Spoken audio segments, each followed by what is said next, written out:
So I read a post wherein somebody reminded Gov Pam Baricuatro that she should be indebted to PRRD for her win as governor.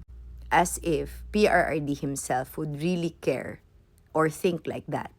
Because that's one thing that I truly admire and respect about PRRD is that he never forces anybody to support him. Actually, ayaw ni PRRD yung ugaling parang kulto. Yung dapat namumursigi ka and you're forcing people to like you. Kasi ang pinaka walang pakialam talaga kung gusto mo siya o hindi, si PRRD yun.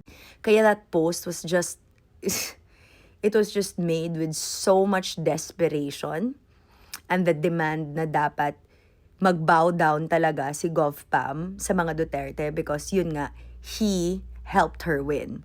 It even goes to suggest that she should not even be grateful daw or mention Dr. Burden when in fact they were even friends long before she became governor. And their relationship is beyond politics. Na parang, yung, alam mo yung tipong, yes, Gov Pam Baricuatro won with the help, of course, of the endorsement of PRRD. And yes, she's always been so open and grateful and you know, there is no doubt about it. But let me remind everybody that when she was elected governor of Cebu, she represents and serves even those who are not Dutertards. Because hindi lahat, uulitin ko, ng taga Cebu ay Dutertard. May porsyento na hindi. And whether you like it or not, Gov Pam has to serve them too. Gov Pam has to be a governor first before she is supposed to be indebted to anybody because at the end of the day, siya naman ang governor. She's the one that has to do the job. So I don't get why people are like, oh, to remind you that you, di ba, you didn't get to where you are because of Digong. Digong wouldn't even say that. Digong is the type of person that would never ever say that, no, uy, nakuha mo yung nakuha mo because of me. Just ko, Lord, alam mo yun, ugali ng loser yan. Yung namimilit, yung parang kulto, actually si PRRD does not get that. He does not encourage that. Kasi naalala ko pa nga, sabi pa nga niya, don't be loyal to any politico because politicos come and go. Yan ang sinabi niya sa akin the last time we met in 2023. Na kahit nga makisama sa away, hindi dapat tayo nakikisali kasi it's so trivial. Na dapat ang focus, loyal, dapat si Gov Pam sa Filipino people. Kaya sa totoo lang, nung time that she defended, you know, Amy Marcos, I was like, no need, Gov Pam. Because Amy is a grown-ass mango that should know better na magpatagad and to disrespect the rules of the Santo Niño Church. Diba, of the Basilica, like, seriously, you don't have to defend her. And hindi na ako nagsalita nun because I did not want to, of course, disrespect Gov Pam. Kasi dapat nga, tama naman that she should be loyal to the Filipino people who voted for her, which is the Cebuanos, regardless kung ano yung pananampalataya at paninindigan ng mga to. So that post was like, kaya I commented talaga, sabi ko, this is the very reason why the DDS is so toxic. Because, diba? Because you feel like we are so indebted na parang we are not allowed to think for ourselves. That dapat talaga, since, diba, nasama ka sa kulto or inangkin ka ng kulto, dapat kulto ka din mag-isip, ay be, hindi ganun, wala tayo sa China. Diba? Yung feel na feel mo talaga ng parang China na bawal ka na mag-isip ng sarili mo, komunista yan, ma. Kasi yung post na yun talaga, dun ako na ano ba, na parang, that she shouldn't mention daw na parang the closeness daw between Doc Burden na parang what? One heart sila. Hindi pwedeng ma-erase yun. And not even Digong is going to say na, oy, you can't be friends with... Diyos ko, again, hindi ugali ni Sir yan. Kaya nga marami kami na nagmamahal sa kanya eh. Because he would never force us to love him or choose him or support him. Alam mo yung sino lang naman yung namimilit? Yung mga Dutertard. Hindi mismo si Rodrigo Duterte. Kaya talaga I commented in that post na you guys are so toxic. 'Di ba? Na you force, 'di ba? Don't turn Cebu into Davao City because Cebu will never think like Davaoenos. Cebuanos will never think like Davaoenos. Oo, love si Duterte but not to the point na OA na yung pagiging panatiko. Yes, the Cebuanos respect PRRD, true. Pero yung mga Dutertards, Diyos ko, pwede ding sabihan ng mga ibang Cebuano, kahit sumusuporta pa kay PRRD, na please know your place, wag masyadong OA. And the fact is, Gov Pam knows exactly what her responsibility is when she won as governor. Of course, she has to live the legacy of PRRD by serving everybody.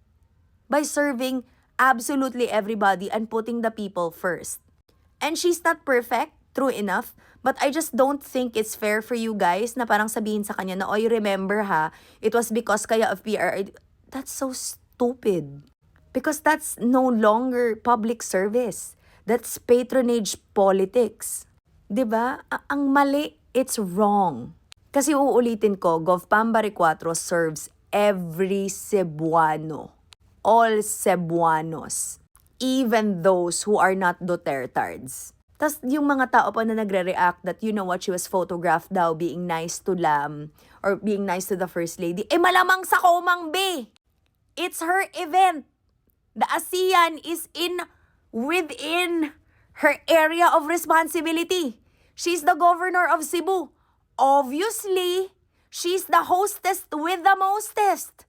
Siya at saka si Mayor Archival should be the one to accept the First Lady. Parte yan ng trabaho nila.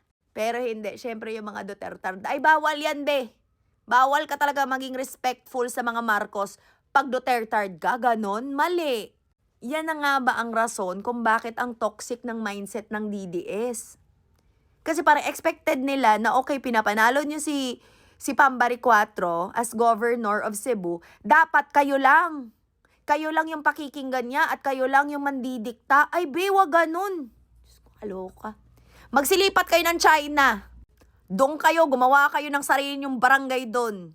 But when it comes to Cebu, okay, Cebu Province, by the way, and of course Cebu City as well, syempre. 'Di ba? Gov Pam is now the mother of Cebu. She takes care of all of us. And yes, I say us because kahit kaming mga dayo, kasama kami kasi nasa Mandawi kami eh. Kaya I feel bad or I felt bad when I read that post na parang wow. 'Di ba dapat mag-react ka lang if Gov Pam did not do good in her job na parang sinayang niya yung support ni Digong. Yes, yan. Pwede yan. Valid yan. But she's merely even, 'di ba? 3 years into being governor. She's still grasping at straws at the job that was just given to her. And the big-ass responsibility that she has to do for Cebu. And then there you are, 'di ba, talking to her or posting about her like she owes the pre-RRD. Absolutely not. Because uulitin ko, hindi yan ugali ni PRRD. He would never do that. That's why I admire him.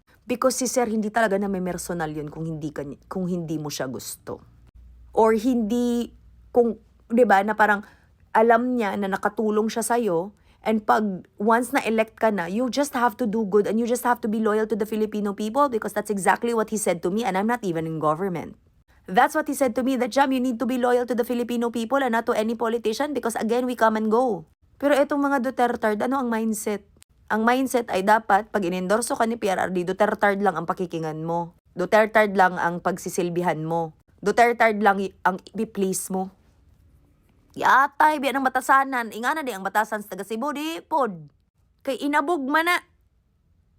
Di ba? Inabog, inindyo. Di man nga na mga taga Cebu. Oo, love sa love. Pero dili pod over nga Duterte country, dili pod. Predominantly, yes, pero dili tanan. And, you know, I hate to break it to ya. Di ba? Bisan pag mga dili Duterte, nibotar pod kay Pam Baricuatro baya. So muna, ayaw mo paghara-harabe. Ayaw kay ka super OA. Because the truth hurts that you're not all that important. Because what's most important to Gov Pam are the Cebuanos, regardless of who they support or what they believe in. All shapes, color, sizes, ages, o guban pang utanon. Gets? Ingat!